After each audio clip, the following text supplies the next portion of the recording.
So, we're finally back in the recording studio, metaphorically speaking, huh? Yep. It's disheartening.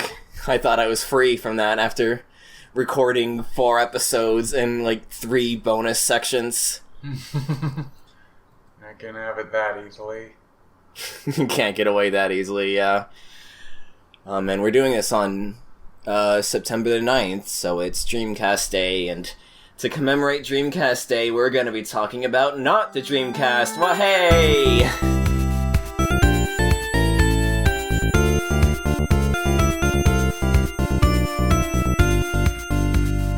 Welcome to the Title Pendering Podcast, the Sonic Comic Recap Podcast. That's the last thing we had to remember Bunny Rabbit by.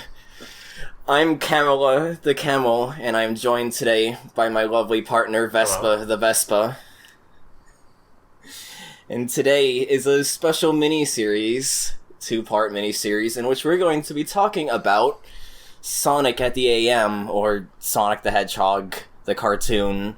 Because we figured at this point, with everything going on in the comic, we probably should go and check out the cartoon, see what's similar, what's not similar.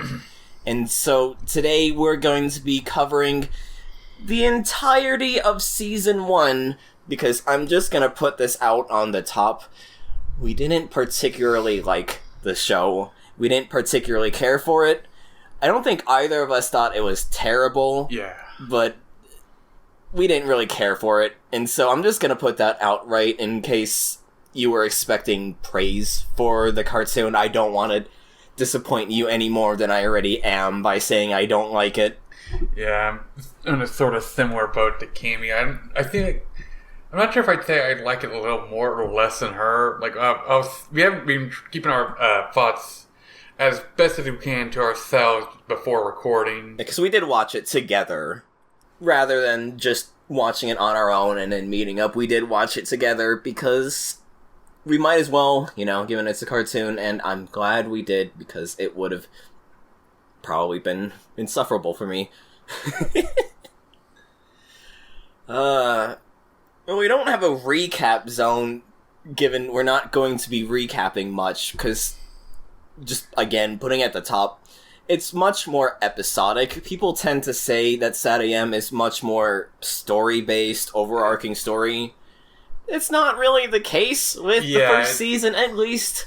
And so we're just going to be talking more general point by point this time. So, right, yeah, it's definitely, like you said, more episodic. It's very much, to me, it just felt very much like kind of a typical action 90s Saturday morning cartoon, just with a bit more radical, I suppose you could say. Yeah, a bit more Jaleel, as we can put it. The first thing I wanted to bring up is definitely comparing aesthetics between the cartoon and the show. I remembered this because I've watched SatAM before. I forgot exactly, though, how bleak the aesthetics are. I prefer that. Because, well, in the comic, first and foremost, it's more... I would say it's closer to Adventures of Sonic the Hedgehog, though not nearly as esoteric as Adventures of Sonic the Hedgehog. Robotnik has taken over Mobotropolis, but you still get the general feeling that there's still life going on in, the planet. Whereas... Sorta, in... I'd say... sorry, I was just going to say, with, Archie, it does seem like there's, we do get, some stories, the one in the music hall where, we find places that have been long since abandoned, but also we'll have, stories when the Anti-Sonic and his Anti-Freedom Fighters show up, and there's just, a regular village out in the open without any sort of interference or, hassle from Robotnik and his goons. So it's just kind of wishy-washy on as to how Mobius is in the Archie comics thus far. Yeah, I would say it's closer to how it is with modern Sonic, but not quite, where it's Robotnik or Eggman is doing their evil schemes, but there's still life going on besides that, where I think in the later modern Sonic stuff, it's not exactly the case, because in that case Robotnik just has his evil base and that's it. He's not, like, taking over an entire city like in Archie, but there's still, like, very much a life goes on sort of vibe with the Archie comics, whereas in SatAM, it definitely just feels oppressive. Like, it feels like Robotnik has taken over the world already, and now it's more a matter of, can we undo that? And I thought that was interesting. It did also, I feel like, make the show a bit hard to look at, though, with, like, I get, like I'm a very aesthetically minded person. I love, like, color design and just all the various things that go into crafting an aesthetic. And so I do, like, appreciate how bleak and run down SatAM is, but at the same time, it also just runs into the issue where it's just very brown and dark blue. It just is not a good, it's not that much of a looker of a show, and, like, obviously that's the extent, like, that's the intent of it, but still. Yeah, it's hard to, like, I feel kind of similar to you, I feel like, because, like, I much prefer this take on a Robotnik-controlled Mobius over the comics, where it just doesn't feel like it has, as, like, his presence is as strong as it's meant to be, it feels like. Yeah. Whereas, and I kind of like the look of Robotropolis, but at the same time, I do agree that it's a very, like, repetitive place to look at, because it's just such a, like, bleak, smoggy, like, rundown city for the most part. And we spent a lot of episodes with the freedom fighters running around and going into his, like, bases and buildings and such. Like, there isn't really much of interest with how the settings look like, at least around, like, Robotropolis. Yeah, I would say it doesn't feel like there's many landmarks to Robotropolis. Right, so the issue then is just everything looks the same, and to an extent I get it. It's a children's cartoon, and, like, you go to, like, other superhero cartoons at the time, because I feel like Sonic, especially with Archie, is, like, very superhero inspired when you come to, like, English writers in the 90s and how they interpret it. It's very superhero, it's very, like, action story in the 90s style. It's just very bland looking at all the locations, because they don't have any major landmarks to make, like places of interest to keep your attention. It's just, like, the real defined areas are just the inside of Robotnik's base, because we do end up, like, going to, like, the same areas a lot, and then, like, Knothole Village itself. But, like, past that, everything just blends together.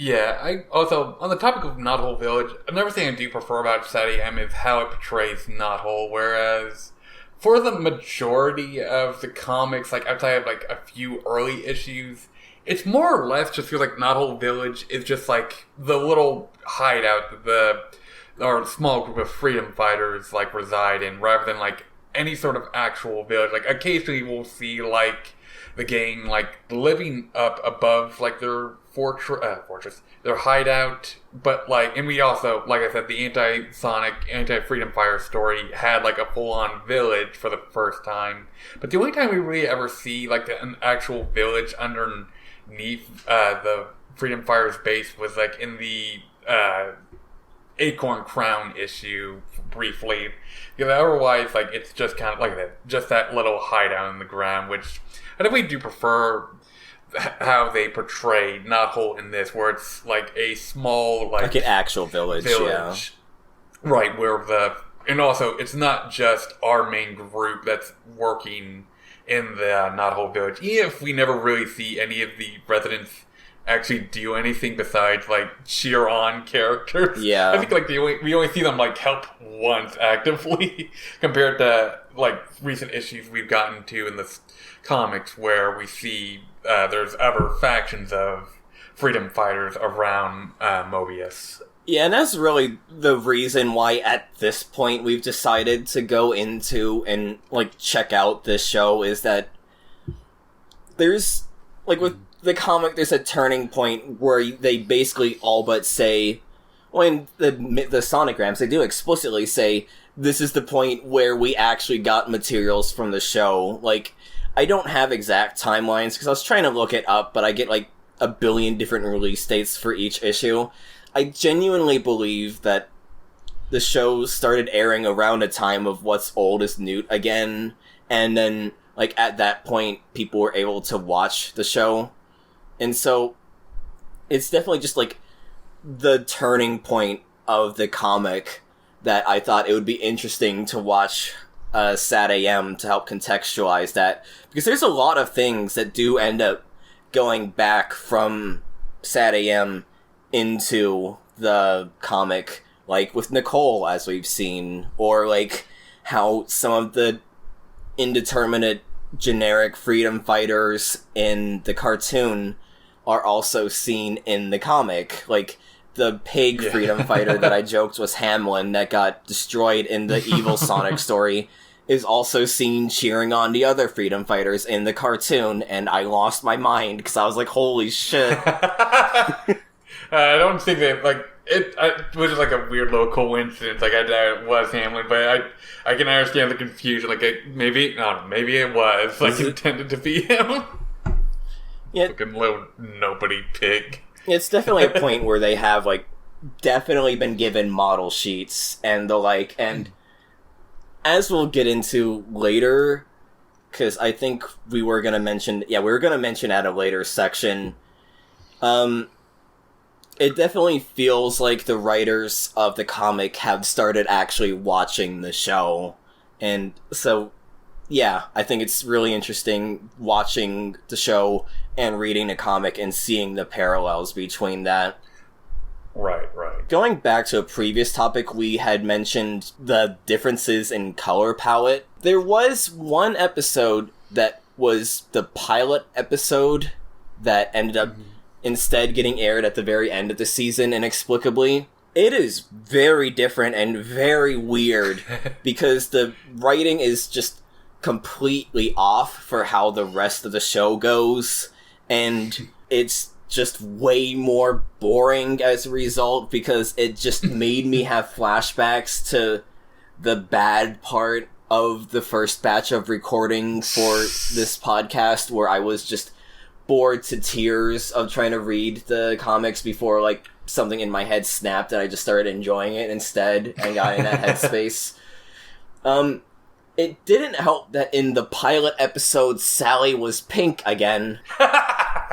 Yeah, I don't get why that happened either. And we do see the buzz bombers that are the same design as they are in the comic as well. Yeah, I actually did look a bit into, like, the show Bible. Apparently there were going to be, like, other bandits that would get that redesign, and we do kind of see that in the early issues of Archie, but in the show, we only ever get the redesigned buzz bombers. Yeah, it's interesting going into the development of that as well, because I did some cursory Wikipedia glances, as any historian should probably not do.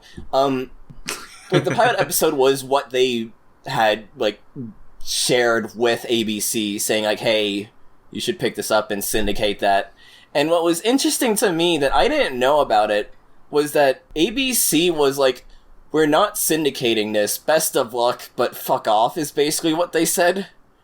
And through negotiations, they ended up agreeing to syndicate it as long as they had another cartoon made.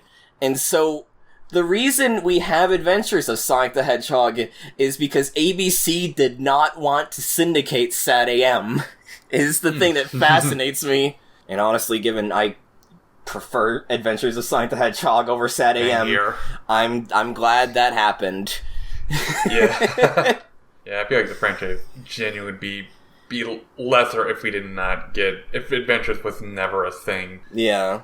I think that ties into where the confusion was, because one thing I mentioned, I think in the second episode, it's hard to tell because there was one recording batch, but I did note that in the sonograms they were advertising 2 shows, but they were initially advertising 1 show, and so I just have to wonder, like, can you pinpoint when these comics were being written and when they were editing it? and like cross-reference that with an approximate timeline of when Heads or Tails was presented to ABC and the whole syndication red tape started happening. Like, I do feel like you could probably, like, make a rough guesswork if you can approximate when these comics are made. Because, like, these comics are definitely being made in batches. That's just simply how that works. And so, I just think that's interesting to me to wonder if they genuinely knew a cartoon was coming out, but did not know about it being split into two yet. Right. Yeah, it is pretty interesting. Before we move on from Heads or Tails, I personally didn't mind it that much, but I kind of get why you found it so tedious. One, because it's very much an exposition-heavy pilot trying to get the kids at home up to speed as to what is with this version of Sonic and what goes on in this universe. And the other being just the simple fact that Sonic is so goddamn annoying in this cartoon. I swear to God. Yeah, like, my god, I kind of just forgot how annoying Julia White as Sonic can be.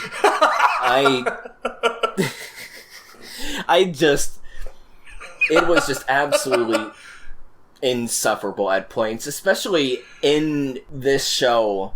I think that's a good segue into our next section, where we're just generally talking about the characters and how different they are from their comic standpoints, because Sonic is just absolutely annoying in this story. Yeah. Think of what comes to mind when you think of 90s Julia White Sonic. You think impatient, egotistical, snarky, makes quips and references. That's something that's also in the comics. But I think when you have this dark and pulpy, almost apocalyptic dystopia, and then you have Sonic still doing his quips, and he's like, got a juice, and all that, it just feels like an absolute whiplash. And, like, you can have characters in grimdark settings that are cracking jokes and all that, but, like, it works way better in Adventures with Sonic's just snarking attitude. It just feels very out of place with how they painted this show and how, like, everyone else acts, honestly. Yeah, I was going to say, like, since you're bringing up Adventures and its version of Sonic, I think it's because, like, after we were done watching the second half of Season 1, we watched the first episode of Adventures to, like, give a refresher on what it was like. I think part of what helps Adventures' version of Sonic is he's usually either playing off of people that he gets along with, and mainly Tails, since, like, he takes on, like, the big brother role to him, or he's antagonizing, like, the goofy bad guys of the show, like the Badniks or Robotnik himself. So I think it works, like, besides just tonal differences, I think it just works better when he's having someone to play off against, or, like, is being, like, a supportive, like, friendly guy. I've always loved his interactions with, like, the younger brother version of Tails in these older cartoons. Like, one thing I did like about SatAM Sonic himself was we still get those moments of him being, like, a big bro to Tails, which was something I felt was sorely lacking in the early issues of Archie.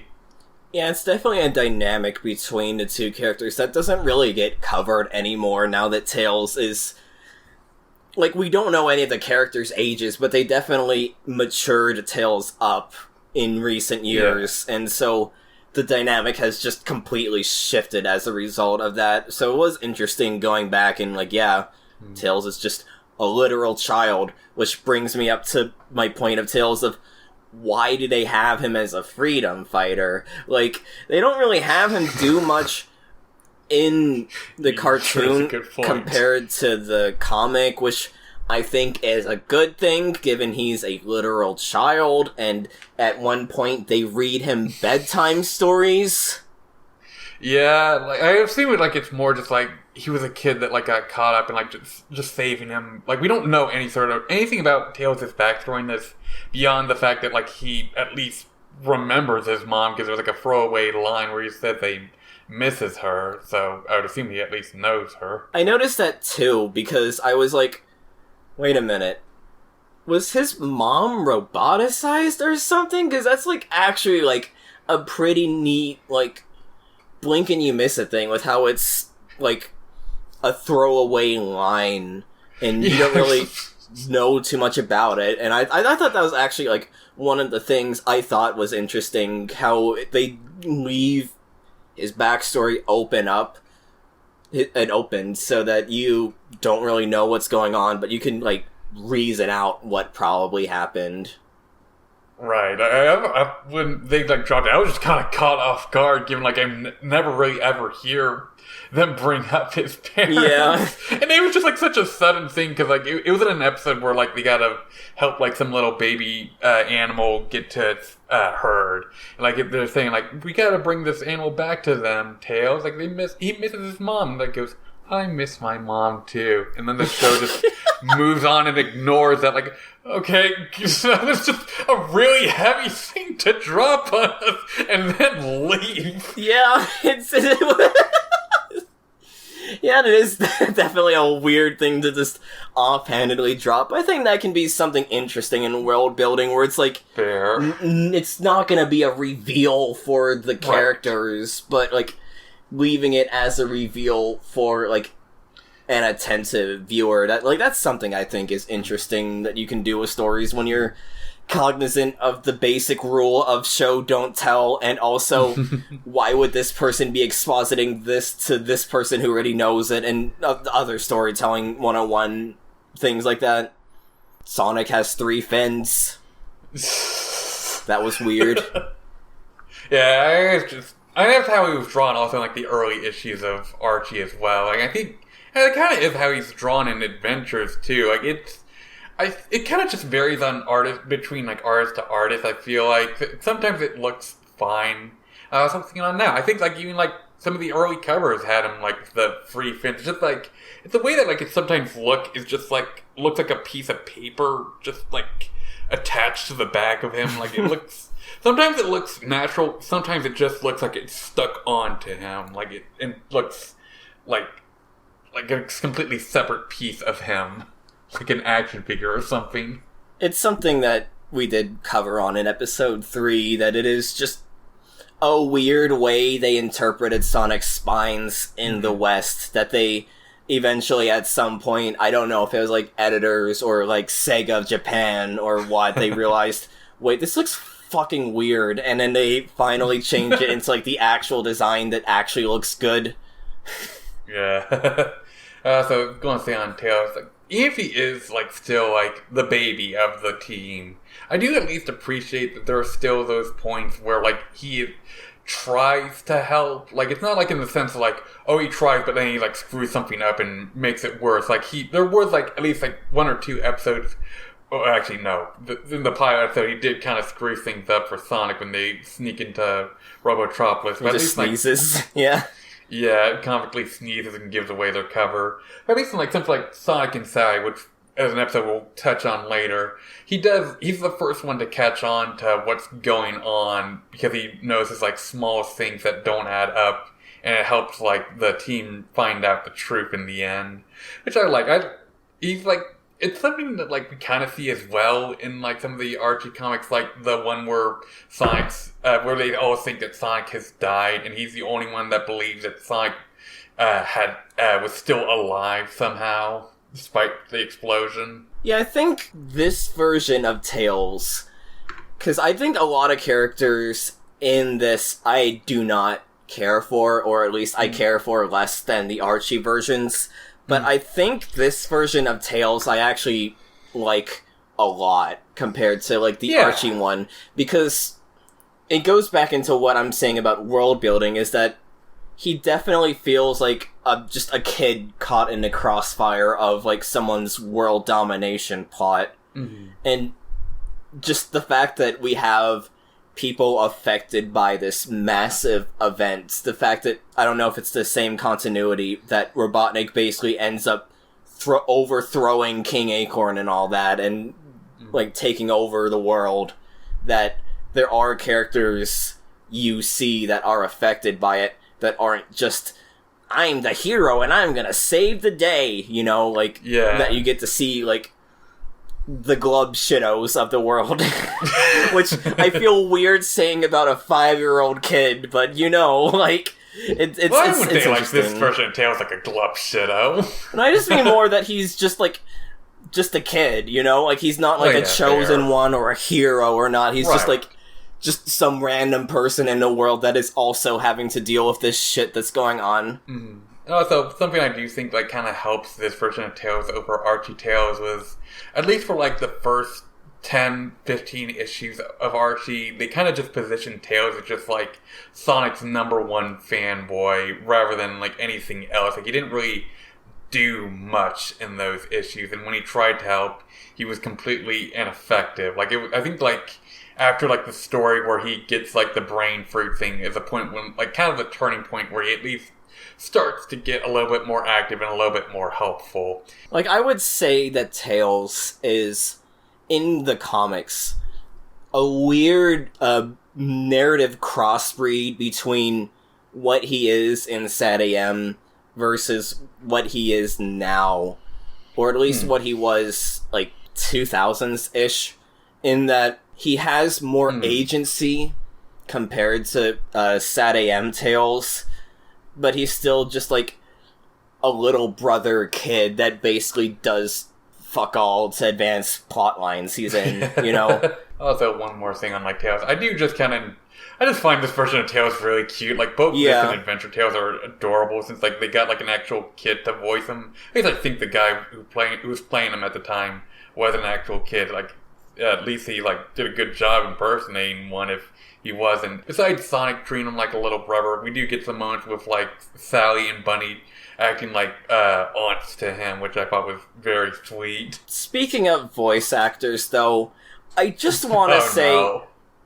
as someone who only ever watched one episode or two of SatAM and thought, like, this was like a decade ago, but I watched it like a decade ago and thought, this isn't for me, and then just went on to watch Adventures of Sonic the Hedgehog instead.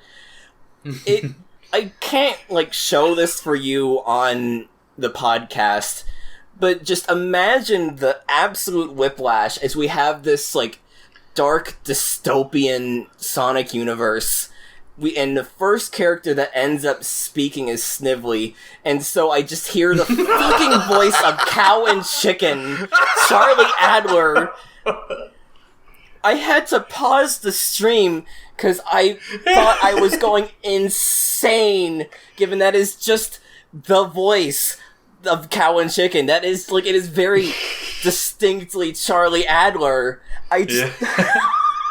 As someone who's been watching cartoons, like, I think I have a lot more history with cartoons than you do, and I never watched SatAM before this. I did at least know and heard a few of the voices from the show, so someone like Charlie didn't catch me off that weirdly when I heard him. Like, I think the same thing, like Cow and Chicken, or like Brandy and Mr. Whiskers when I hear Snively's voice. But it's funny just because like I love Charlie Adler's voice work, and like I'm used to it at this point, so it wasn't that jarring for me to hear him in this. But I can also understand why that would also be very jarring if you're not too familiar with the voice and not realizing who voiced him beforehand.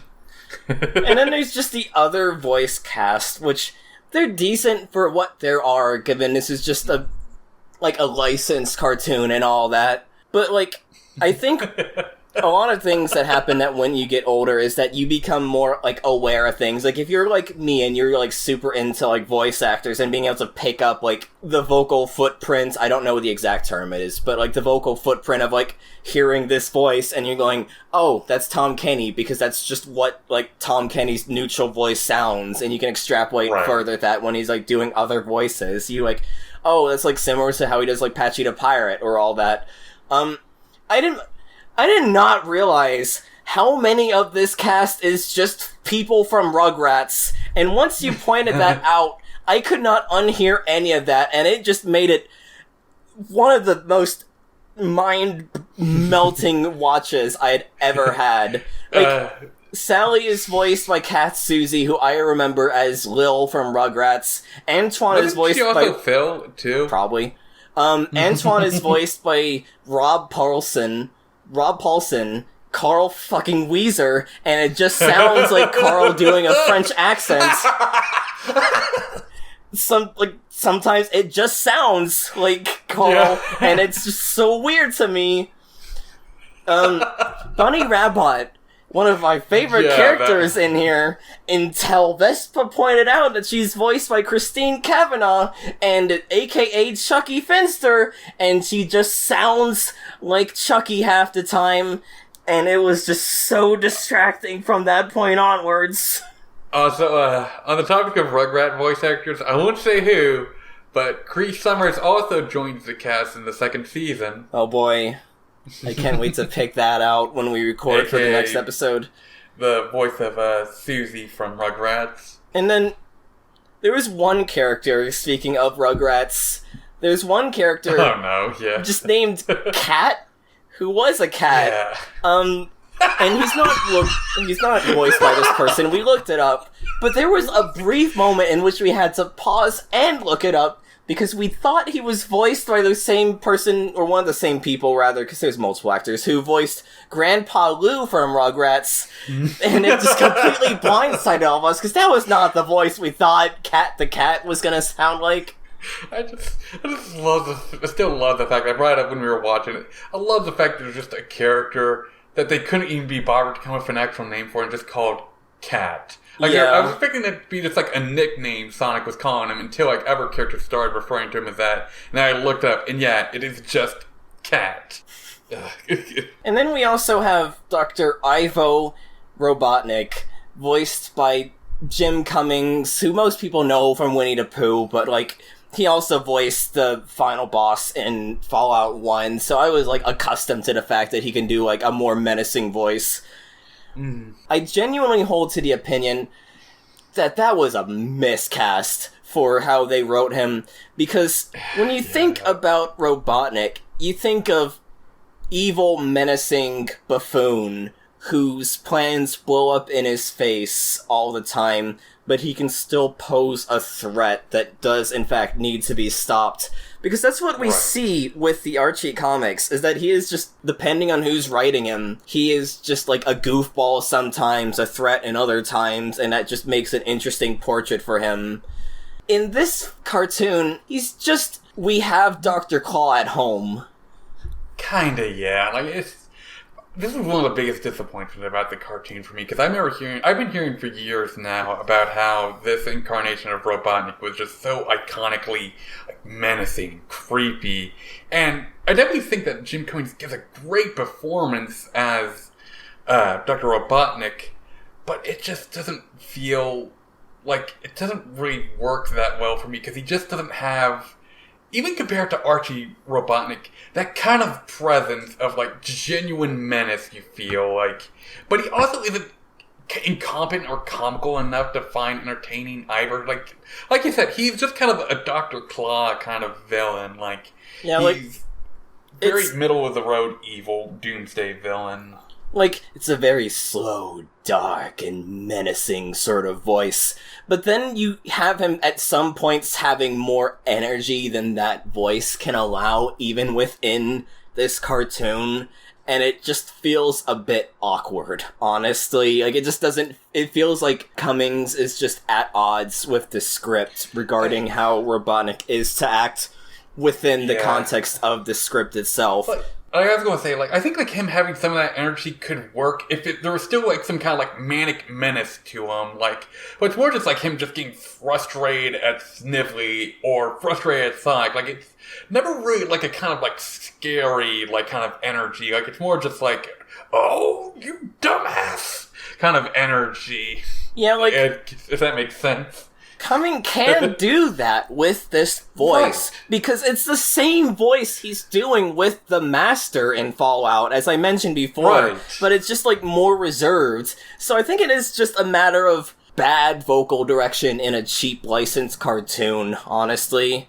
Yeah. Like, I feel like this voice could fit for, like, Robotnik as written by Kenders, honestly, or, like, definitely, especially Robo-Robotnik. But it just doesn't fit. honestly, that's one of my nuclear takes, I guess, depending on... It's a belabored point of, the Sonic fanboys just waffles on things. They don't know what they want, or give this game a few years and people are gonna say it's shit, and then give it another few years and people are gonna say, oh, actually it's really good.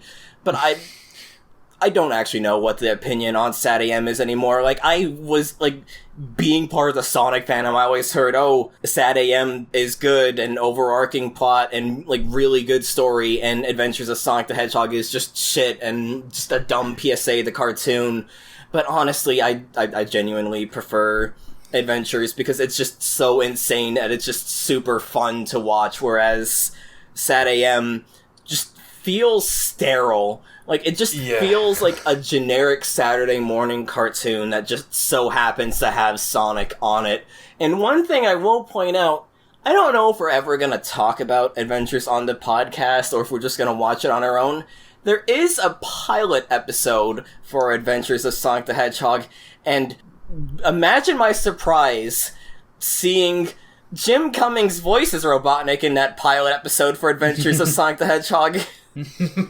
Yeah, I remember hearing about that Jim, I think also voiced the Robotnik, the Badniks as well. I think so, too. Yeah, but that's because there's a pilot. It's literally unfinished, and it's just the test voicings and all that. So it was probably just more he was filling in for the Badniks. Mm-hmm. Yeah, I like I said, I wish I liked this Robotnik more. Maybe my opinion might change in the second season, but we just don't get that kind of... I get a greater point regarding the stakes in the drama of the show. There's never really a point where I feel intimidated by this Robotnik, or feel like he's has any kind of true intellect. The closest thing I think we got was the Sonic and Sally episode. Again, we'll get to that when we get to that. But I feel like that was. I'm gonna stop you right here real quick, because this is a really good segue into our next section. So I want to just get out some odds and ends that I have no better place to put anywhere. Alright. Why is Rotor blue? It really distracts me that he's just blue for the entire show, but purple in Archie. I don't get it.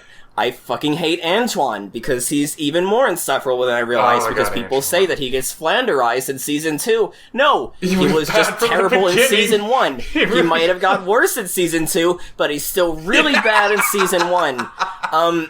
Sonic and Sally's dynamic is mainly just Sonic just snarks and strokes his ego while Sally nags at him for being irresponsible, and it is just so insufferable that so many openings of episodes are just that going on and on and on. Right. And in one episode it's just them making out, and I was like, what the fuck is going on? It was I think it's the love triangle episode with Antoine.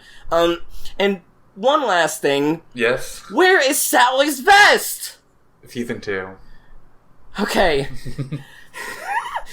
I just don't understand this quantum vest that's going on, where it just feels like everywhere I go, it is not there. It's just like the King Acorn. Where is he? Is he missing? Is he kidnapped? Is he killed? Is he in the void, the negative zone? It's just okay.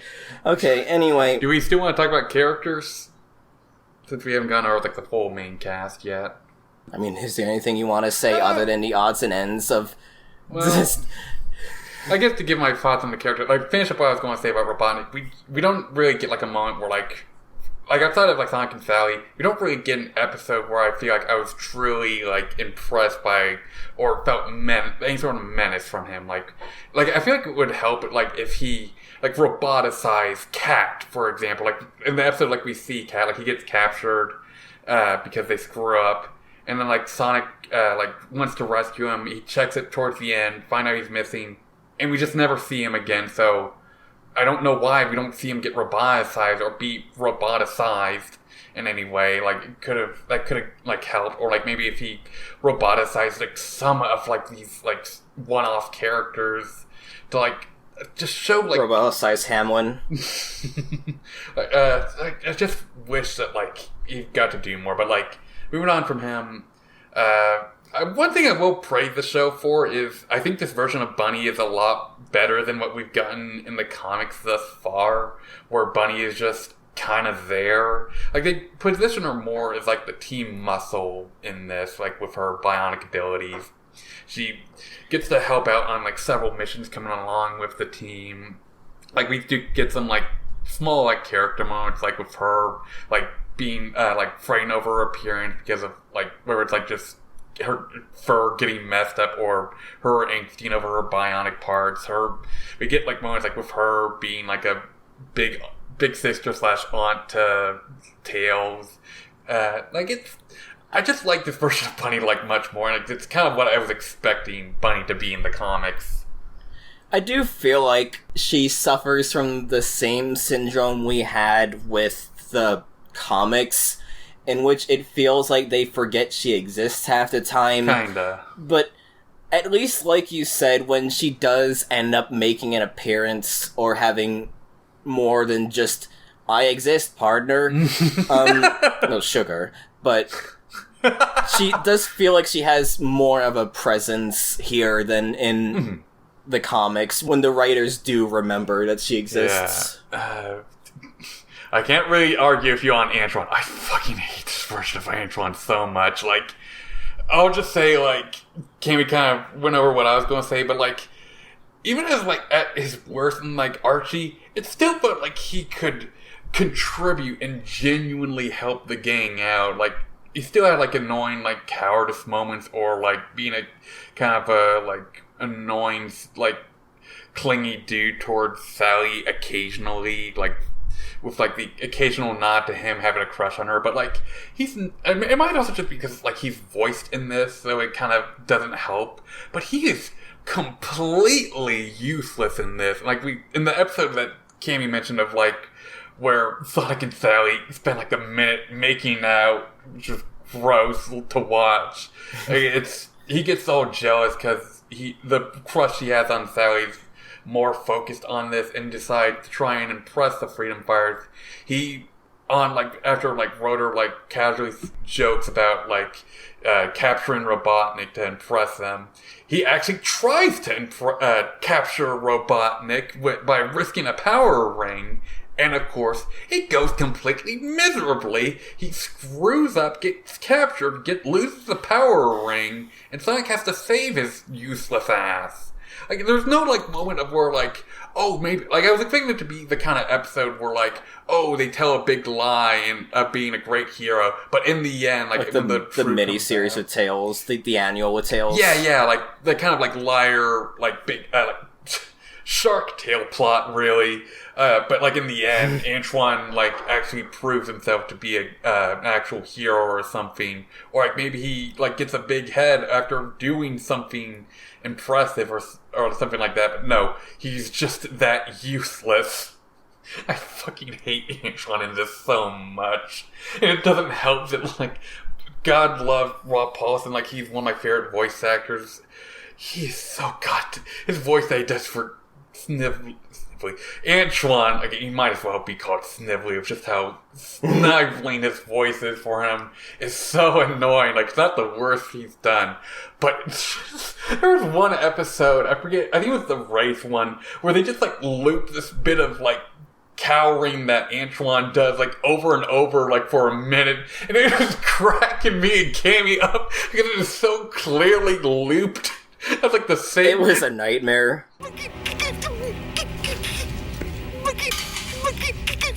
Y'all can come out now, Antoine. The duck is gone. I was expecting it to keep on being repeated throughout the episode as he just bumbles his way through. And also, no, go ahead. Just to get out of the way. Are you going to finish that croissant? There you go. Anywhere you're saying? I think I'm done talking about Antoine. He's just useless. He's just useless. I don't think they should have Tails go on adventures because he's 5 years old in his continuity, but Tails contributes more than Antoine in these stories. He's somehow more confident than Antoine, and that's depressing because it seems like he's meant to be, like, the last of, like, Sally's royal guard, and he must have been, like, a rookie or something. Like, on like the bottom. New hire. Yeah, it has to be, because otherwise, I don't know why he's around. If they were willing to get darker, he would have somehow gotten like a freedom fighter killed or something, or given away Knothole through his bumbling and gotten it damaged somehow. Yeah, like, or even if not for the fact that they wanted the syndicated god and roboticized himself. Yeah. You know, like they should have roboticized him, but like they don't, because we'll get into that. We'll get into that. Is there any other characters you wanted to mention? Rotor, he doesn't have a personality. Any other characters? Yeah, that's the last one I was going to talk about. Like, like, the sad thing with Rotor is I don't feel like he's that different from what he is in Archie currently. Like, it really just does not feel like they do not know what to do with this character besides, like, his brains. The thing with Rotor is that he's lifted up by how Archie is written, by the fact that everyone, and I alluded to this earlier with Tails being a weird mishmash, is that, like, everyone in Archie is just willing, especially with pre-Kenders, with the first 10 issues and the miniseries, is that everyone's willing to be a snark, everyone's willing to crack a joke, and everyone's willing to make references. And so, with Rotor being able to, like, make jokes, he at least had some life into him. With Blue Rotor in SatAM, he just feels inebriated. Like, he just feels like he is just, like, sleepwalking through the story. And he gets, like, one episode where he gets to be the hero, and everyone's like, oh, thanks, Rotor, you saved the day. All he does was reach into Sonic's bag and pull out a power ring to save him from quicksand.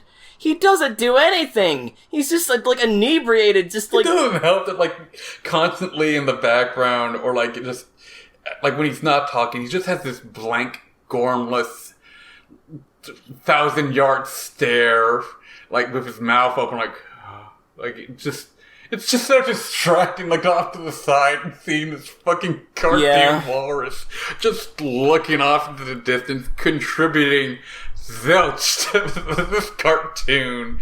Like, even with him being the brains, I feel like they kind of play him a bit more like mad sciencey, or like kind of like a comical genius in Archie, whereas in this, like, he's like he helped set up a water wheel to turn on a light bulb, and that's the resolution of an episode. Or like, I'm trying to remember what else he's made.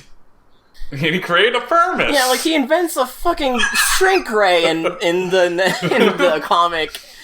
Like, granted, they don't touch it. Hang gliders. He makes the hang glider, but it's like he doesn't do anything. And like with Archie, it focuses way more on like actually trying to survive, given like Robotnik has dominated the world. Sorry, with SatAM.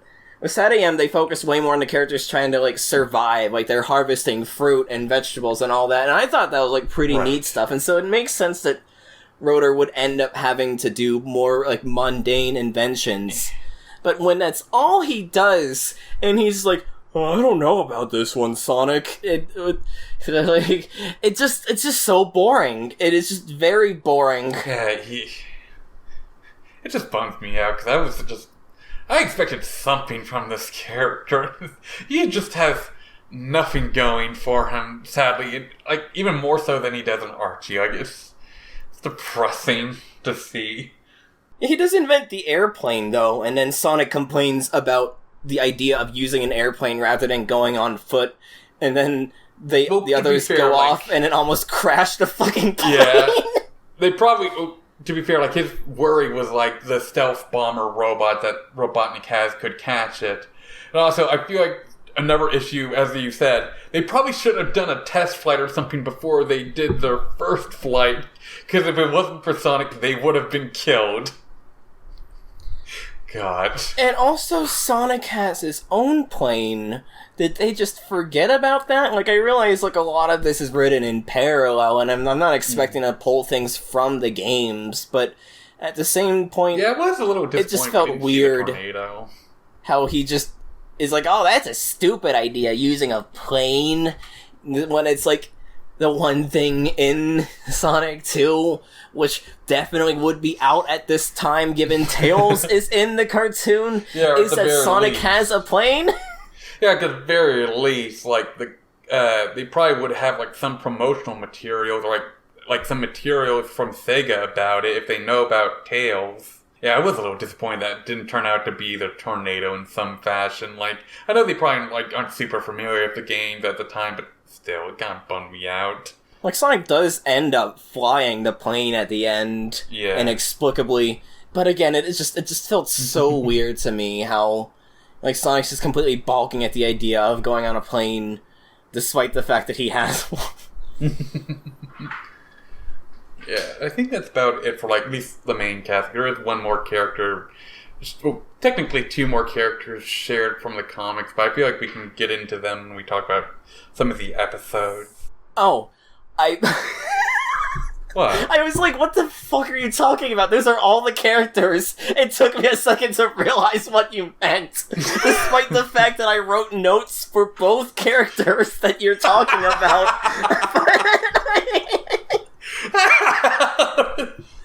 I want to get into the episodes now, like the ones that we want to talk about, good and bad. Well, I think there's some other, like, general things that we want to complain about before we get into episodes we do like. Do you want to talk about the episodes we don't like? I feel like an overarching problem with this show is that the pacing is absolutely glacial. Like, the thing about, like, a bad story in the comic is that I can just keep thumbing through it and it's like, okay, it's over. Because, like, comics are typically, like, 23, 26 pages, ads in between. And so, like, by nature, these stories are way more brisk. So when you get an episodic plot that's a dud, it's over with before you know it.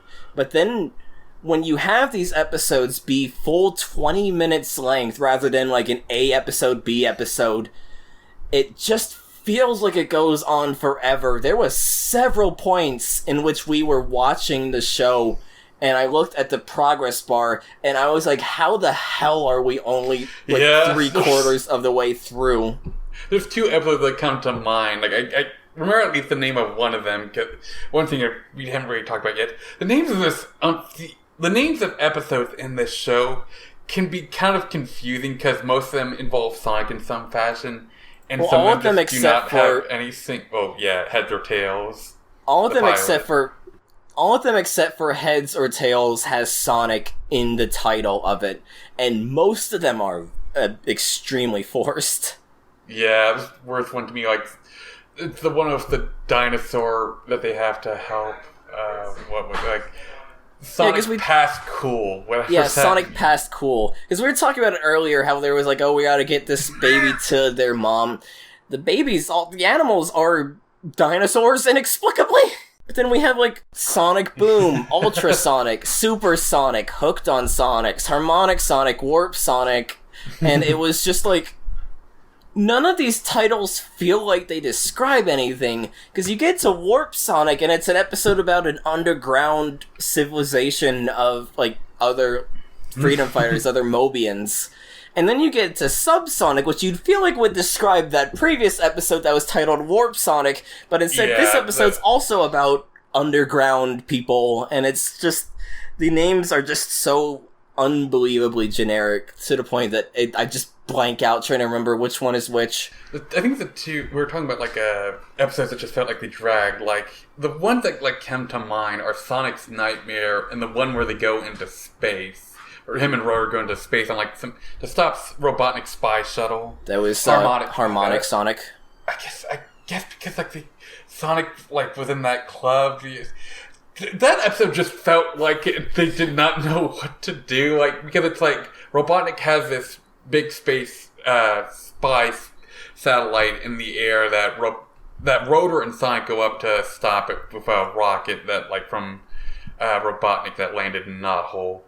And like when the episode, when we get to that point in the episode on the satellite, I joke like, what if like some alien comes out and they have to deal with that, like a robot xenomorph, Like an and we opera actually find out xenomorph. there's like alien robots on the ship that are like straight up aliens at that point, like not even like robots that like look alien, just the straight up like green alien creature attacks Sonic and Rotor, and I was just wondering like, wait, is this an actual alien or is this one of Robotnik's bots? Like, and they don't really explain it. Like, it looked like it was an actual alien. And then, like, And then we also just have them go into a club where Sonic is just wearing a bucket head helmet, and he starts playing the guitar in the club alongside the other robots. And at that point, I think both of us were convinced that we were losing our mind watching it.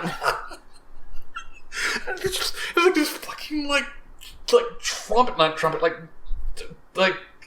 saxophone robot two-headed thing, like performing in the club that's in the Spy Sphere. Like, it's again, the whole purpose of that, I think, was like to eventually find out, after like goofing around with these badniks or robots, whatever we're going to call them, is to find out like where the generator or something was on the satellite. But like, why is there a club on the Spy Sphere? And this feels like the kind of thing I would see in like Adventures or even Underground, where things feel a bit lighter, and Robotnik would, or even like Archie, where the Robotnik of that would probably have something like silly like that for one of his bases, like, or would have that like to trick someone. Like, I don't understand what the purpose, because it just feels weird to see this Robotnik have something like this on one of his bases, much less a spy satellite or spy sphere. And I want you guys to understand, I want you all listening to understand, this is an exception episode, because a lot of the other episodes are not nearly as batshit insane as Robotnik drops a shuttle on Knothole, and then Sonic and Rotor use it to go to a space station, and Sonic pretends to be doing rock and roll with robots in a club. Like, when a lot of the episodes I was going to say just about like the part when he's in the club. He's like he has this like makeshift banjo that plays like an electric guitar, and it was just driving me mad. Like, why is this? This doesn't feel like it fits this universe. What is happening? And a lot of episodes past this are just Robotnik makes a speedy robot to try and make Sonic go on a race because he's an egotist and he sets up traps. Or like, as we mentioned before, Antoine is jealous of Sonic and ends up trying to go on his own mission to... A lot of these are just like very generic Saturday morning cartoon fodder, like the whole "Can I Keep Him" episode, or Sonic and friends try and find secret magic scrolls in an ancient ruins. Yeah, that one was just and so dull. That episode is one of the episodes I thought was a pacing nightmare, because they get to the scrolls like 3/4 in, and you think, oh, Robotnik's gonna have a plan to take the scrolls, blow up in his face, and that's that. But then there's still more episode going on, because the plot of Robotnik trying to chase after Sonic goes on for an entire quarter of an episode, as Sonic's trying to lead into a wind tunnel to blow Eggman away. And then that ties into... Fucking episode. We'll mention it later. It ties into another thing we'll mention later. But then we get also Sonic's Nightmare, which Vespa mentioned earlier as being another pacing nightmare. Where were you when they were handing out brains? Oh my god, I hate that fucking line so much. They repeat it a lot, and it is just... It just felt like a weird... Where did you learn to fly? Which is funny, because we watched an episode of the AVGN earlier before recording. Yeah. But it was a weird episode, because Sonic has a nightmare and he's unable to save Sally from getting roboticized. And then it just turns into a very generic Robotnik is gonna try and pollute the world plot, because that's just most of the plots outside of directly trying to capture freedom fighters. And he ends up capturing the freedom fighters, and Sonic is trying to get them out. But then, out of nowhere, he remembers the nightmare he had and has what I can only describe as a panic attack, and just stands there screaming while Sally and Bunny are just trying to get him to calm down and snap back to not having a... They described it as him daydreaming to make reference to the nightmare. Like, they don't mention... They don't cover, like, anxiety as a topic. Well, yeah. It's just that... It's a nice like, cartoon. As someone with anxiety, he basically has an anxiety attack over the nightmare he had, and it's just... It's not played for laughs, but it is also just, like, something that feels like it just comes out of nowhere because they remembered, oh right, this episode is titled Sonic's Nightmare, and we just spent most of the runtime not actually covering anything regarding dreams or even the nightmare that Sonic had as the cold open. And so that brings me to another point. What overarching plot? Like, I know there's things that happen in Season 2, because, like, you're a Sonic fan, you're gonna get spoiled on a lot of plot. So I know overarching things happen in Season 2, but that isn't anywhere in Season 1.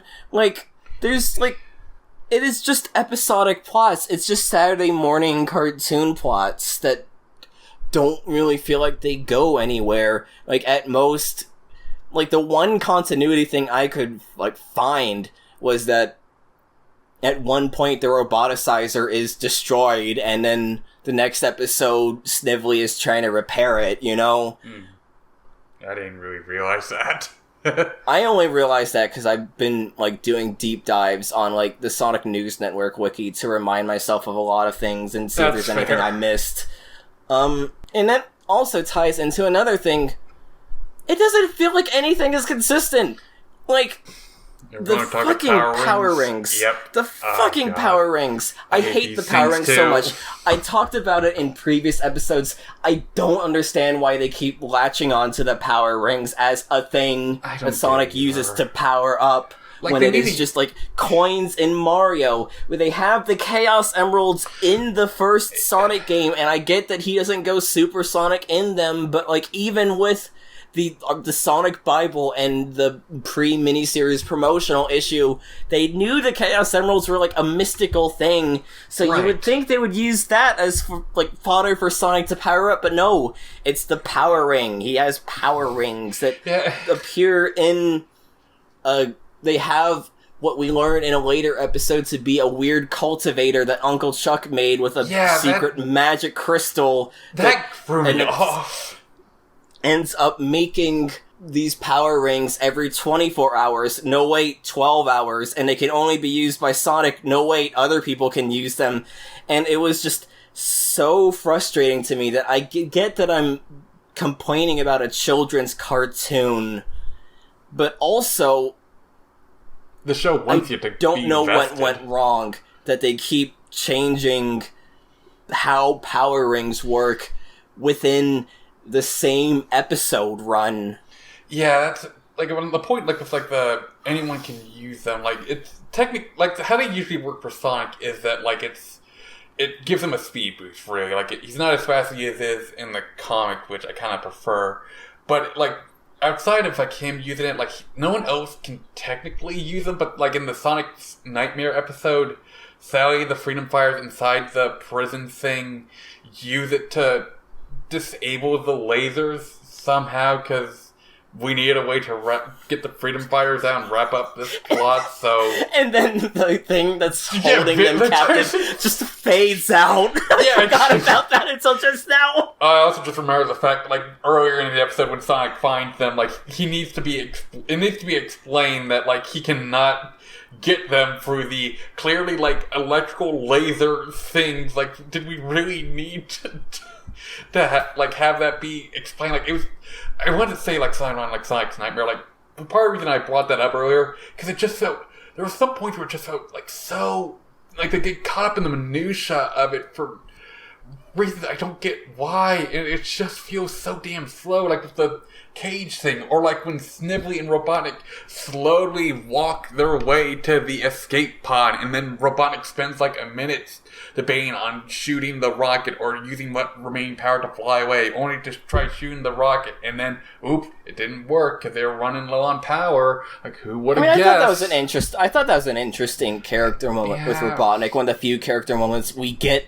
in this cartoon where Robotnik genuinely considers that he's fine with crashing and potentially dying if it means finally being rid of the freedom fighters. Which, brief tangent, Robotnik quote-unquote dies 3 times in this story. Like, we talked about in the previous episode how, like, Robotnik quote-unquote dies and then people think he's dead and then he's, like, just fine. But, like, there's 3 separate instances, twice in this very episode, in which the freedom fighters, I guess we finally did away with that Robotnik, and then he shows up the next episode, or, like, as, like, a stinger at the end of the same episode. But it's, like, why do they keep doing that? I don't know, like, it kind of confused me, too, like, especially with, like, the Scrolls episode, like, really, you guys really believe that you dealt with Robotnik because he got blown away by some geyser? That's so dumb. So fucking dumb. Yeah, the Power Rings just feel like a fix-all MacGuffin, and it's just so insufferable. I think I said it before in, like, the first episode, but, like, the way that they, like, appear and work in this kind of just reminds me of the Power Pellets in the Pac-Man cartoon. Yeah. But not, like, arguably kind of, like, in the Power Pellets in that, it was just, like, they work how they do in Pac-Man. This is just kind of, they do what we need in the plot, and also they speed up Sonic. Yeah, it is just really annoying. And another thing I thought annoying, we talked about it a lot, but I want to just reiterate it. It doesn't feel like there's any stakes going on. Like, we don't need to have, like, a super dark thing, right. And I get that they're trying to syndicate it so they can't have status quo changes, but you're trying to make Robotnik like an evil, maniacal Dr. Claw type. But then he never roboticizes anyone, ever. Yeah, never successfully does it. A billion scenes in this show in which someone is put into a roboticizer and then Sonic comes in at the last second to take it out. And I get that every episode is someone's first. But at the same time, if you keep doing that and don't just roboticize Hamlin or, like, a nondescript freedom fighter... or Cat. It doesn't feel like there's going to be any threat there. It weakens Robotnik as a character because it just makes him seem bumbling and incompetent, especially when at several times it feels like he has a freedom fighter captured and then could just immediately roboticize them, but many times he will just fuck around.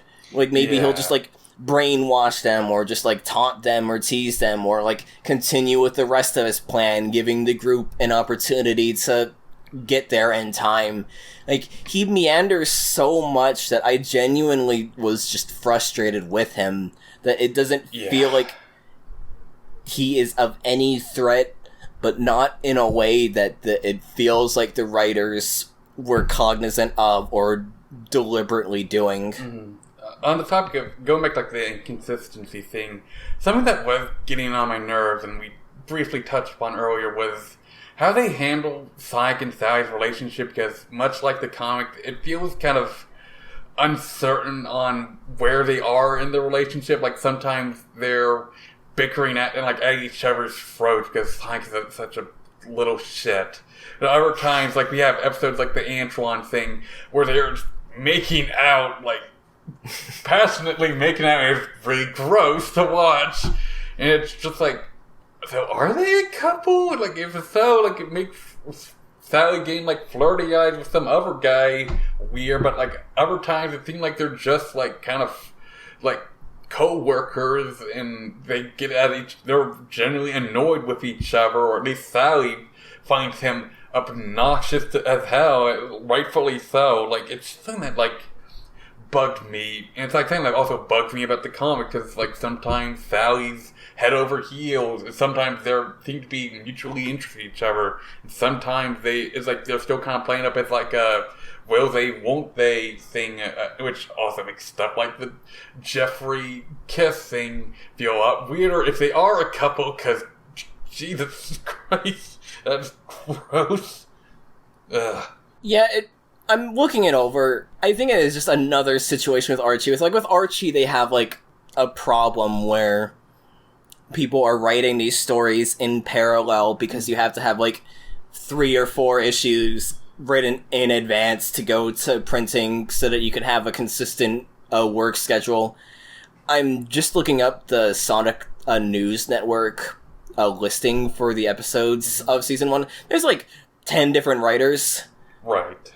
So, of course, they're gonna keep getting things inconsistent, and I get that's probably how production of cartoons work. Like, I have less knowledge of how making cartoons than I do for making comics, but, like, it has the same director across the entire thing. I feel like they would notice something like that. Yeah, like, I think the thing that just always throws me off is just that scene in particular just feels weird if they're not meant to be a couple, of just how close they were acting during that.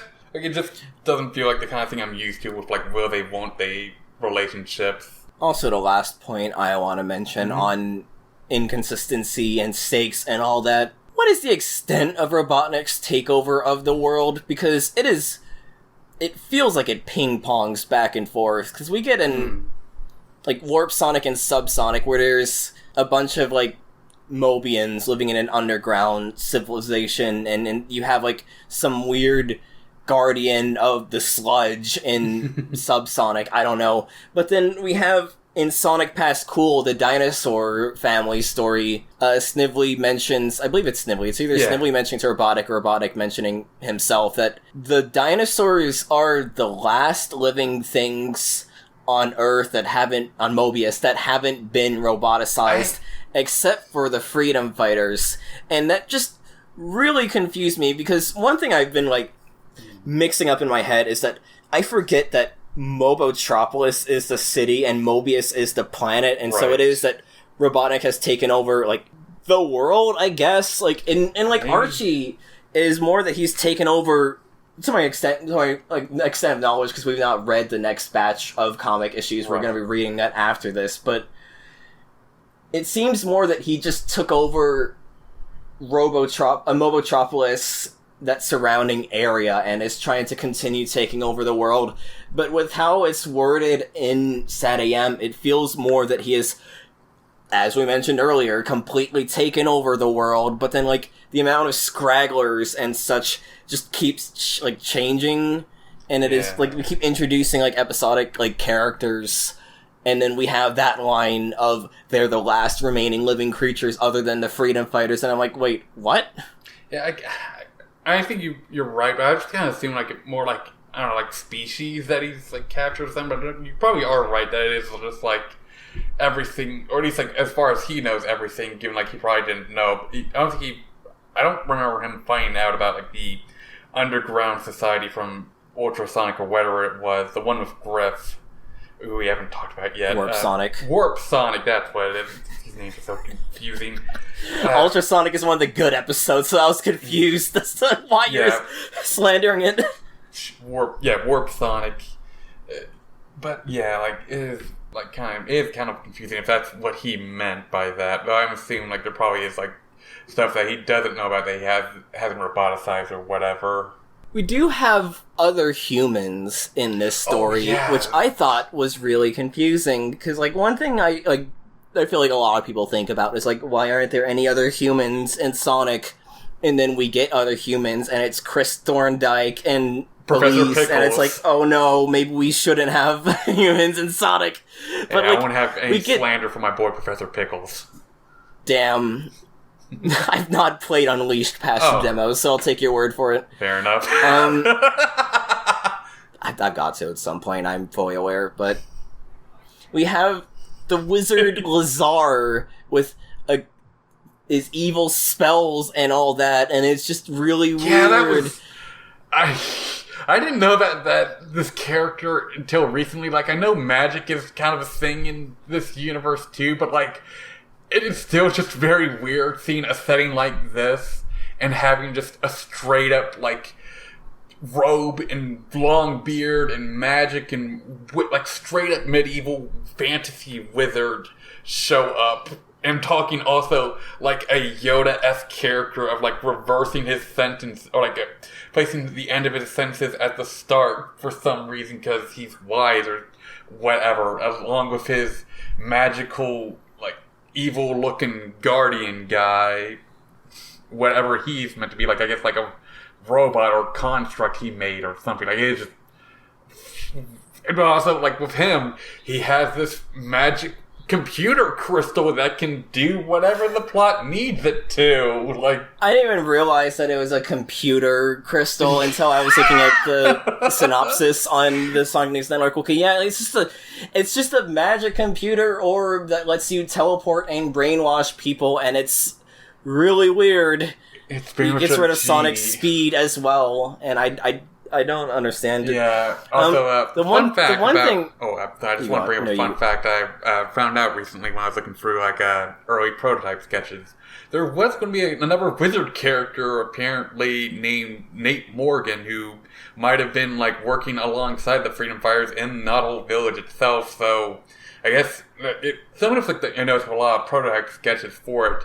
There was a much more fantasy bent towards in it, like with how Sally looked like a traditional human princess, and Robotnik himself, possibly because they didn't have any references of what he was, looked like like this big, bulky, evil wizard, straight out of a Don Bluth animation, with a like cartoonishly evil-looking crow, like that someone like Maleficent would have.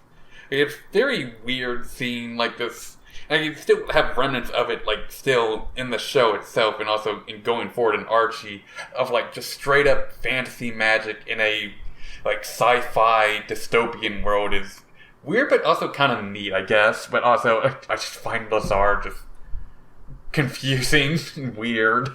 Yeah, like, we have the episode of Sonic and Sally are trying to get hardware to help fix Knothole, and they encounter the Guardian, like, this mysterious hooded figure, and I was like, what the fuck is this? Did we stumble into the DC universe? What is this insanity? And then it keeps going on about like how he's like guarding Lazar, who's like asleep, and then Robotnik tries waking him up because he wants to use his evil spells to get rid of the Freedom Fighters, and it's just a very weird episode. Like, what the hell, honestly? Yeah. I mean, maybe it was something they would have gone into more if the show went on, like what Mobius was before Robotnik took over. I'm in two spirits, because I feel like if the story had more of a fantasy lean, like you had suggested, it might have been more interesting than what we got, but on the other hand, it might have been just more out there and more weird, and then like the rippling effect on what that would have had on Archie, I'm not sure if I would have liked. Fair enough. Also, like, one more thing, like, well, not entirely related to SatAM itself, still related to the Deke Sonic cartoons, there was also going to be a wizard character in Adventures of Sonic as well that got past the planning phases. A character named Merlina, of all things, given that we'd actually get a Merlina a decade or two later in Sonic, who was going to be like a third member of the main characters, who was like this sassy witch who would not get along well with Sonic, but like Tails would be like the mediator between the two.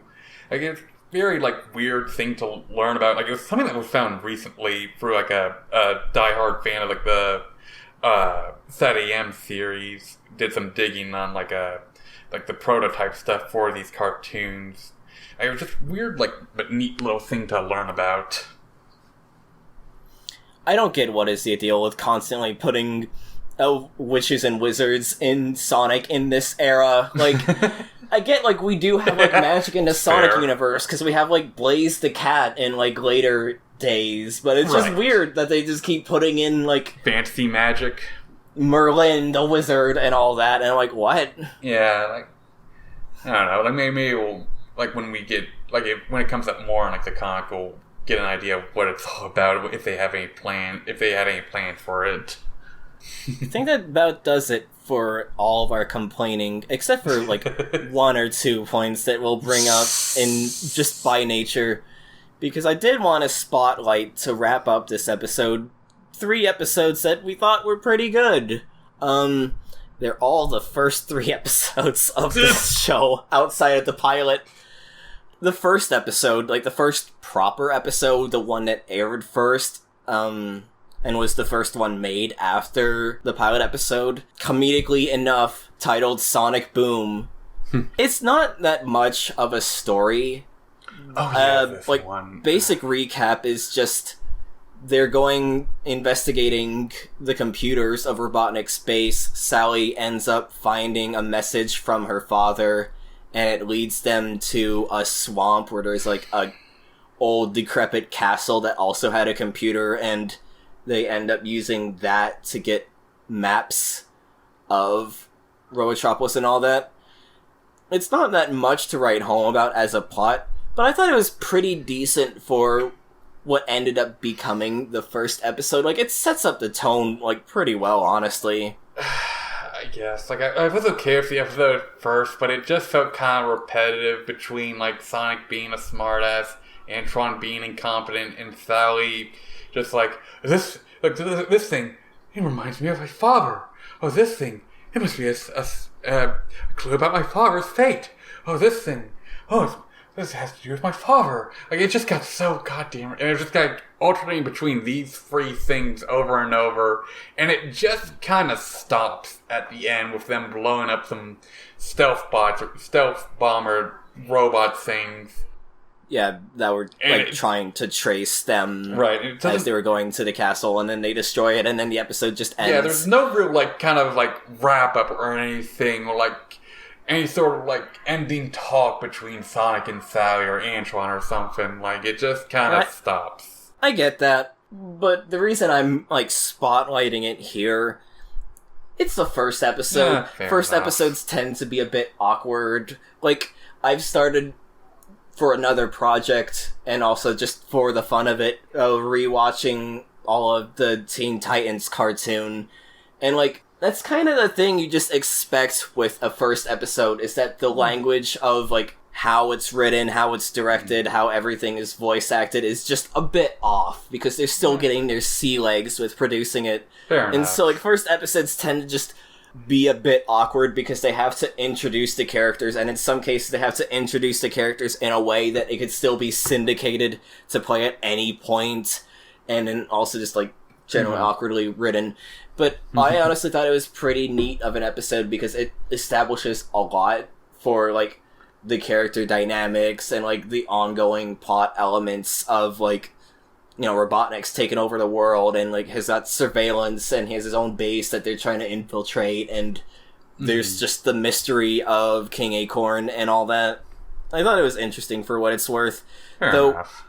One thing that we didn't mention earlier that I'm just sort of having to crowbar in here just so it's mentioned, I hate Knothole in this series because all she exists for in this series is just a map and a translator. Yeah. That's about it. Yeah, I mean, that, like,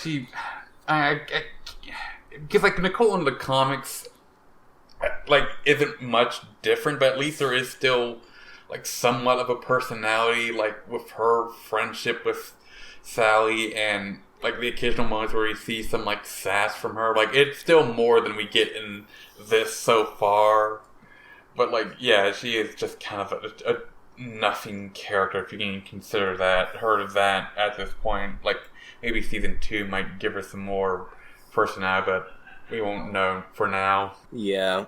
But I thought it was a pretty neat episode. Another episode that we both unanimously thought was pretty good is Sonic and Sally. Agreed. This is the best episode to me so far. Going to be an episode that seems a bit familiar for those who checked out episode 4, because it's another plot in which Robotnik tries to use a robotic duplicate of Sally to try and get one over on the Freedom Fighters. That had me confused. I was like, wait a minute, did Kenders just write the same thing again? Because the thing is that the Sally miniseries came out in 95, and this episode came out in 93. So at this point, like, that episode definitely existed, and, like, it was definitely seen by the crew. But it's still a fun story. The basic gist of it is that Sally is taken prisoner, and instead of just immediately roboticizing her because they have to meander a lot, they do end up making a Sally clone, which they load up with Sally's personality and such, and have her go to Knothole to try and learn where Knothole is. But Sonic ends up, like, in a scuffle trying to save the quote-unquote Sally, gets the vision damaged so they don't actually know where Knothole is, but the Robotnik still uses it to try and get one over on Sonic and get him captured and all that. It had some interesting moments where, as mentioned earlier, Tails is the first to figure out that Sally is an imposter, because of, like, mannerisms, like how they would have, like, a quote-unquote funny kiss, where it's, like, like a playful kiss on the cheek and on the nose, which is very weird describing it. But, and then he would also, like, she'd also read a bedtime story to Tails and do on voices, but, like, the robot Sally just got all of that wrong, and that's how Tails figured it out. And then he finds out, like, sees her, like, with her robot eyes scanning Knothole, and realizes for sure that it's a robot. And then what had me, like, be very perplexed as to, like, the timeline of this relative to the timeline of the comic is it plays out basically the same in a telephone game sense of Sonic ends up getting the Sally robot and the actual Sally switched over, so the roboticizer ends up breaking, trying to roboticize the robot Sally. Yeah, I was just very confused as to how it was the same plot, but it makes sense given it's something we covered in the tier list for the previous episode, in which there was multiple different plots that Kontarovic and Penders were trying to come up with for the Sally miniseries, and it ended up getting, like, rejected over and over again. And so, yeah, it makes sense that Penders would basically just end up writing the same story again, because Sega just kept rejecting with no rejection reason given. But that does tie into a point that I do want to make, is that it definitely seems like Penders barely played the games, or just watched his kids play the games, but it definitely feels like Kenders... We just had, like, a technical difficulty thing that put us out of recording for, like, 10 minutes, and I'm so glad we come back to Kenders.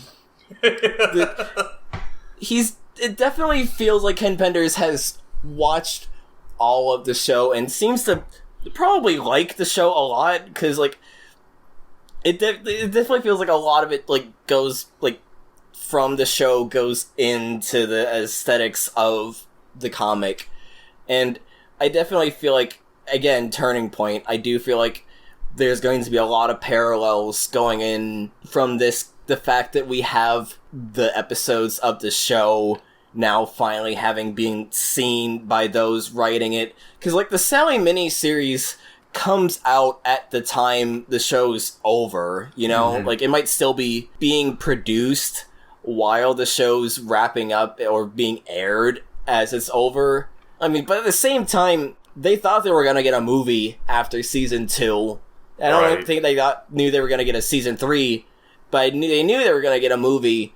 And the Sally miniseries came out because they were going to make a Sally game that fell through, at least according to Penders' recollection. Thanks Sonic Retro for archiving parts of Penders' site that wasn't archived on way back.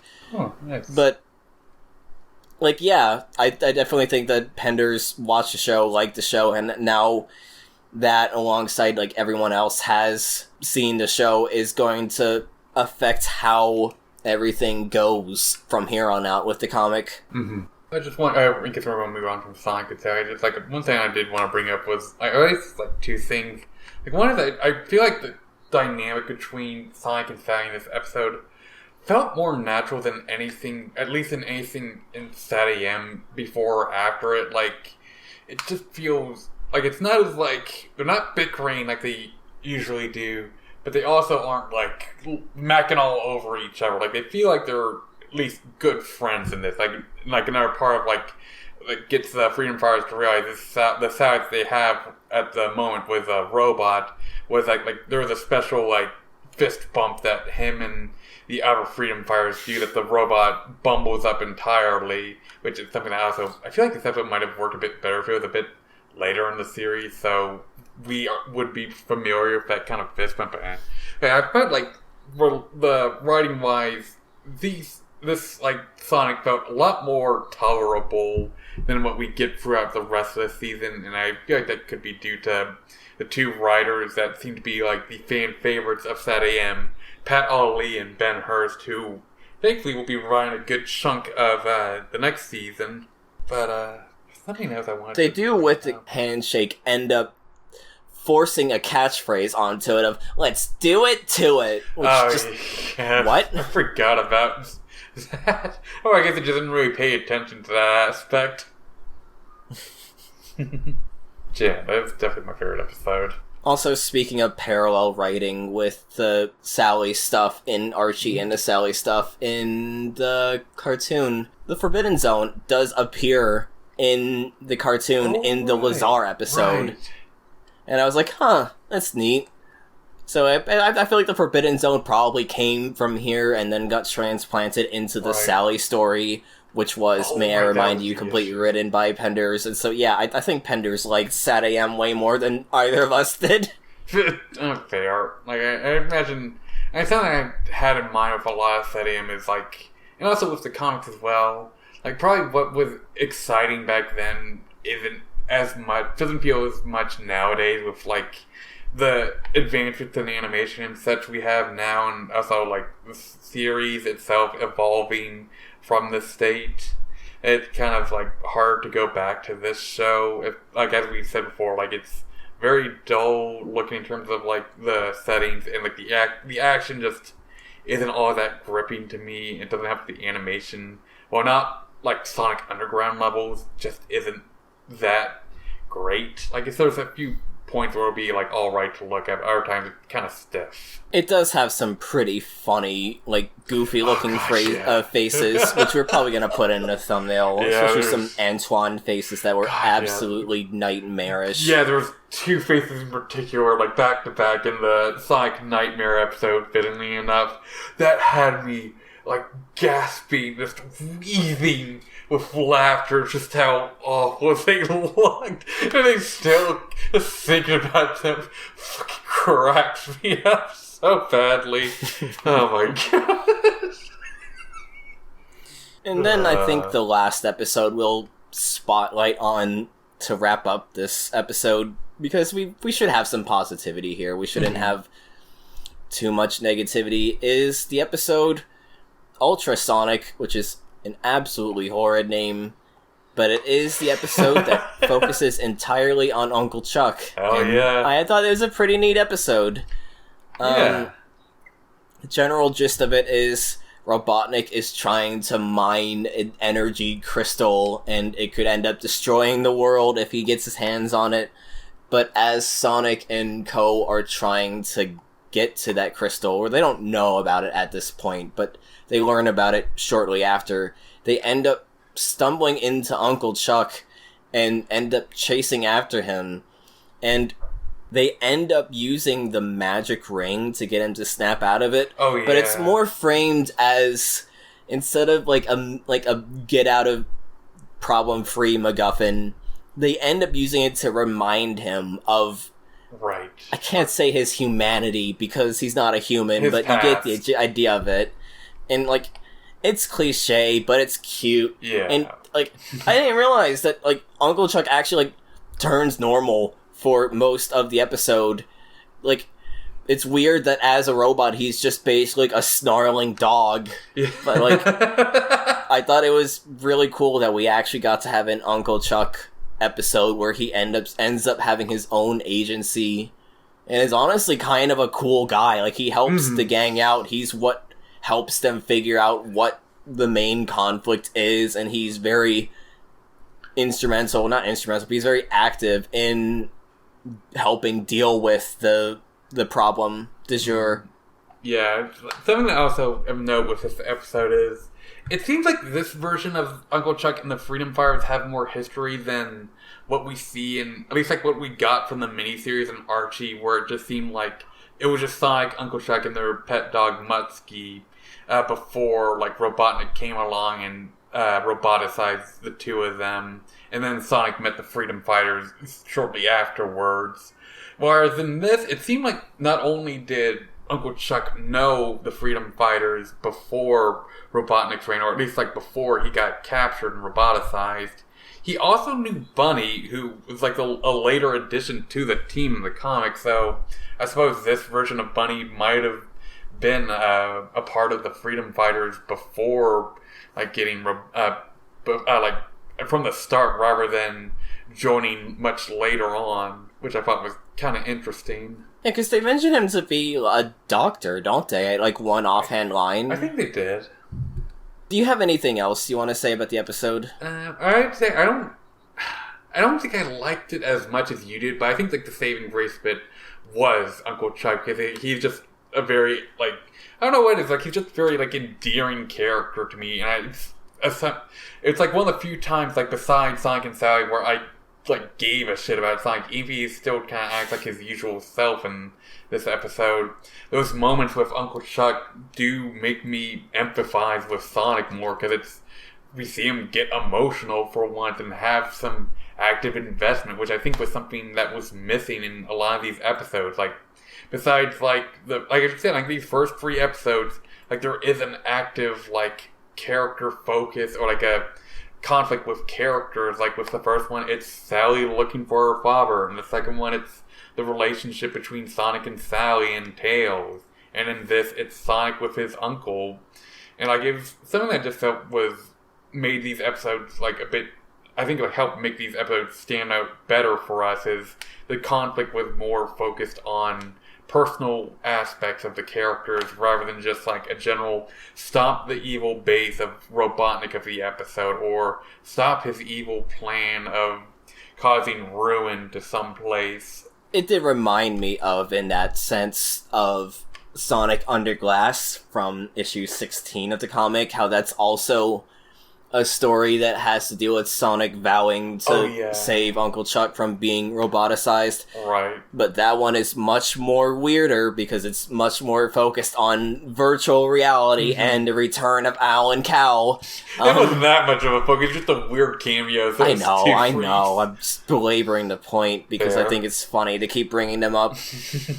Yeah. But yeah, that's why I liked the episode, is that it focused more on that emotional core of Uncle Chuck and actually made us have a reason to give a shit about him, you know? Yeah, and also, since I mentioned, like, 2 other characters from the comics, we don't see him in this episode, but we do see Mutsky in the pilot episode, retaining the more robotic guard dog design from later on. Like, he'd only had, like, a brief appearance where Sonic tries to snap him out of his, enslavement to Robotnik, and briefly does before he goes back to being a loyal guard dog to Robotnik. But yeah, because the mention about Uncle Chuck being a doctor and all that, I think that's where we're gonna leave off here, because I feel like at this point in the story, with how SatAM has came and went within the period we've read so far, it's going to be interesting seeing how that's going to impact the world building, because Uncle Chuck is a character in the comics as well, and he's a character that's important to Sonic as well, and so that's something I'm looking forward to seeing. Does that impact the comics? You know, that's like part of why I wanted to do this here, because I'm pretty sure he's gonna show up at this point. Why wouldn't he, you know? Right. And so, yeah. I'm excited. I'm excited, and I'm absolutely terrified. Yeah, I think we said in the last episode, but like this next batch looks very interesting. Like things are definitely going to be picking up, I feel like. Definitely, yeah. I think that'll do it for this episode. I've been Cammy the Vammy. I've been Vespa the Vespa. Vespa the Vespa. And we already did this is a side thing, so we've already did the whole stay tuned next time thing, so, you know, Stay pendering, penderheads. Got a Jace. Why is that how I end every episode? Nerds recap. Sonic the Hedgehog. This show was a big crap mediocre. Sonic the Hedgehog. Cammy, she's made of alien goo. Vespa, they're in a rambling mood. Sonic, he's a character we both like. Look out for our hot takes. Title pendering. Don't doubt we'll make mistakes. Title pendering. Cammy, she can be quite rude. Vespa, they're as smart as two. Sonic, he's a character we both like. He's a character we both like. He's a character we both like.